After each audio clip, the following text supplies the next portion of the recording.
Deus te llama en el mundo a seguir Cristo. Iglesia, también por una palabra en griego, da eclesia o eclesia. Usted llama de nombre Dios, a llama, a escoge. ¿Quién a llamanos? Dios. Aquí Dios a llamanos para nos seguir Cristo Jesús. Con nuestro único Cristo por medio de fe, esperanza y caridad. Pero también nuestro único otro, manera Evangelio que nos acaba de decir, nuestro único otro también, pues sobre nos tiene cosas en común.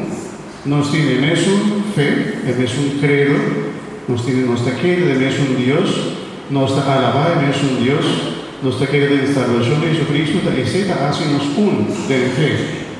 También en el sacramento, nos está reunido para participar en diferentes sacramentos, etc. Hace-nos también. Y también para sobre también nos está caído de una autoridad.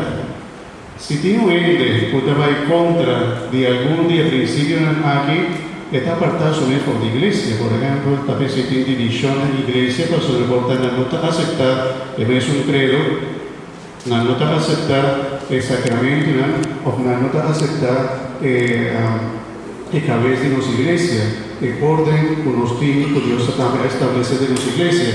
Y ese te atreve división. Pero si no está único Cristo y no está único otro, ese está nos fortalece.